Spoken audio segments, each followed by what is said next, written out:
Hello, I'm Ross Twiddell from Cultaholic. You are a sexual wank pheasant, and welcome to all of these WTF moments from last night's AEW Dynamite. And guess what, boys and girls? Once again, it was just a good show, wasn't it? What more can you say? Nick Jackson versus Fenix. Good. Britt Baker versus Mrs. Shida. Good. The Battle Royal. It was fun. It had Mr. Ass in, but didn't have Mr. Ass dominating the Stars of Today. The Stars of Today eliminated Mr. Ass. That's how it should be in the wrestles. Luchasaurus looked hard as piss, although I am very confused as to why we didn't see that lovely promo package. You must have seen it on Twitter and everywhere else. Why was that not included in last night's show? It should have been there because it painted the Jurassic Express as something wonderful. It was a joy to behold. But then, of course, we had Private Party versus Santana and Ortiz. Fantastic tag team match. And then what the hell do you say about that main event other than, ooh, good show it was.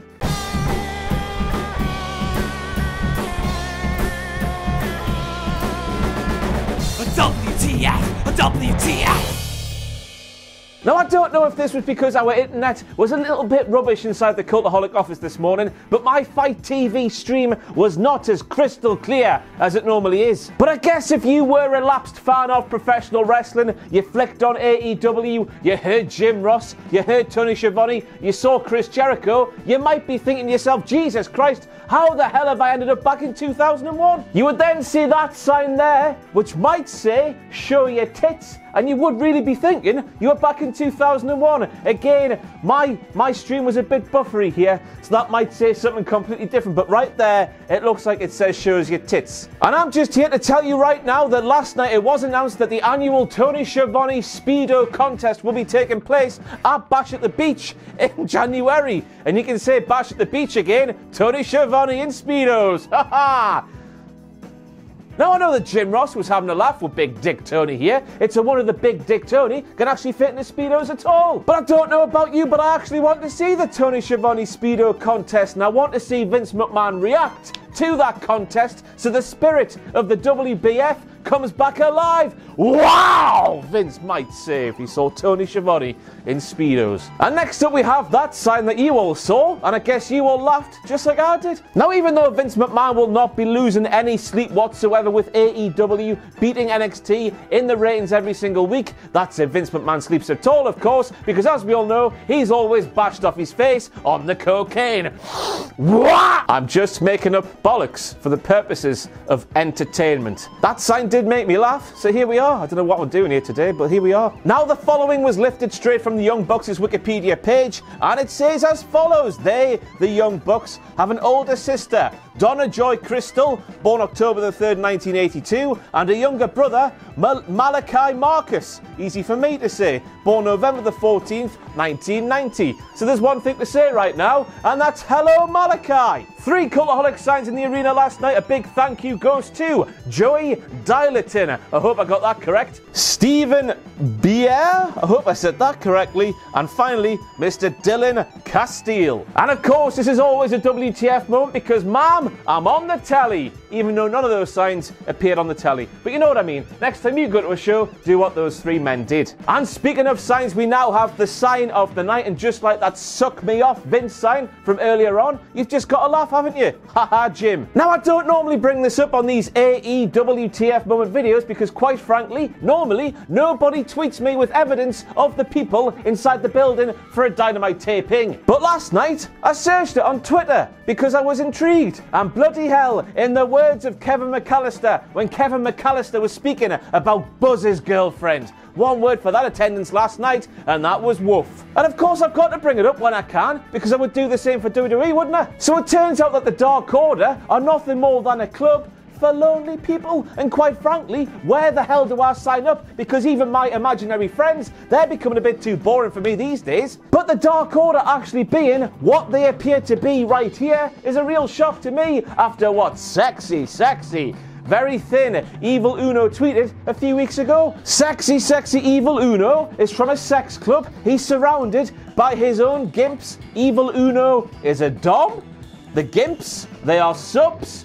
Grayson, is bald. I guess the moral of this story, children of the world, is that never ever judge an apparent sex cult by their clothing. Now, first of all, there's Billy Gunn. He is wrestling. That's a WTF moment. And secondly of all, upon seeing Billy Gunn, was anybody else immediately fearing Sonny Kiss's safety? Because I was. Because we all know that Billy Gunn, he is an ass man, and bloody hell, Sonny Kiss has one of those. It's beautiful. And then, wouldn't you just know it? I was proven right. Mesmerizing stuff from you, Sonny. Mesmerizing. Tossers! Don't hurt us, Jimmy, you've done enough already. Now, can anybody else tell me why the piss in hell did Joey Janela do a tope suicida to nobody? There was nobody in sight, but whee! He went through the ropes. Now, Kip Sabian, he did a super cedar. That might be what it's called. I don't know. To somebody on the outside a second before, but Joey, nobody was there. Unless there was somebody there. Did we see the debut of the Invisible Man or Invisible Stan during last night's AEW Call on Dynamite and nobody knew it at all?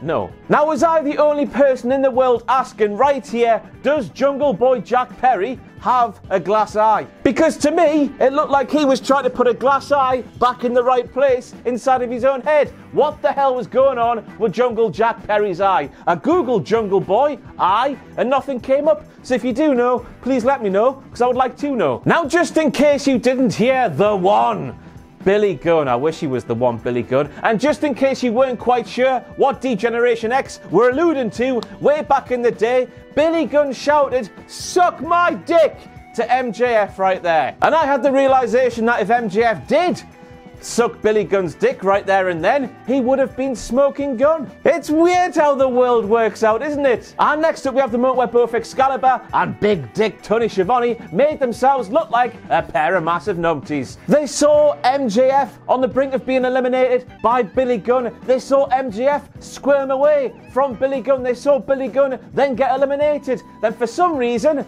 they forgot that all happened. We're down to the final four right there, they said. It's Jungle Boy versus Hangman Adam Page. Next week, they said, for the Old Diamond Ring. And I know what they were doing. They were simply adding to the illusion that MJF had indeed been eliminated. So when MJF came back into the match, it was more of a shock. But MJF escaping sucking Billy Gunn's willy happened literally a couple of minutes before.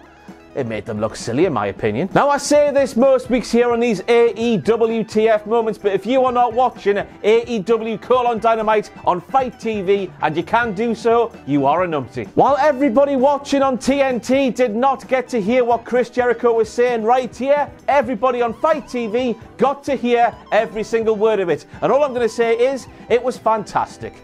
TNT. And finally we got confirmation that the conscience of five-star wrestling icon, Mr. Jake Hager, can still speak the words out of his mouth. And I was really worried for the past couple of weeks that AEW were going to completely make Mr. Jake Hager, Mr. Five-Star Wrestling, Mr. Thursday Night on Free Sports a complete mute, which would have been a massive mistake because we wouldn't have got to see absolute gold like this. I want you to get a big old wham burger, some French fries. Huh? I said French fries. It's funny, it's a joke. But just in case you didn't see last night's show, Hager's first words in AEW were, he said he's sorry, then followed by another sorry, and then followed by yet another sorry. Fantastic. And I googled Hoovy too, and as you can see right here, I didn't see a single thing about the juice. Unless, of course, the juice is now making jewellery, which might then explain the old Dynamite diamond ring thing.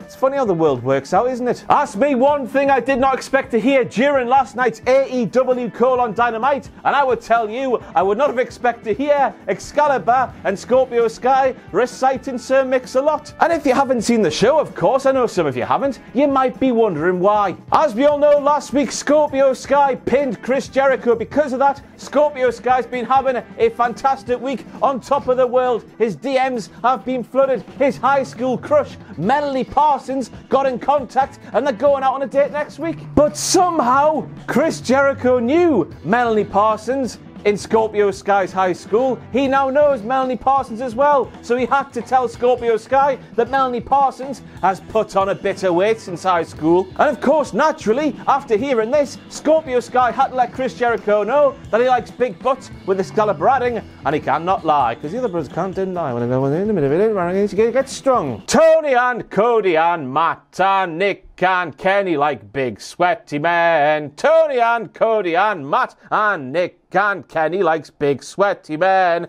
Tony and Cody and Matt and Nicky and Kenny, the Spirit Squad, like big sweaty men. Really goes well, doesn't it? New week on AEW on Dynamite, a new referee thingy goes wrong. So it was clear for all to see right here that Ortiz was supposed to kick out. He didn't, but referee Paul Turner stopped at 2 3/4 anyway. And now it's time, of course, for some hack theory, but potentially the safest, most certain hack theory I've ever done ever. Because look at where referee Paul Turner's foot is. It was clear for me to see that Santana, who was on the floor behind referee Paul Turner, was supposed to yank him out the ring, but he missed his cue. And I say this was the safest hack theory I've ever done ever because Excalibur, seconds later, lied right through his mask when he said, "I believe Santana pulled Paul Turner's leg." He clearly didn't. Silly geese all round. Isaiah Kennedy bargoed, said Jim Ross, in yet another wrong name controversy.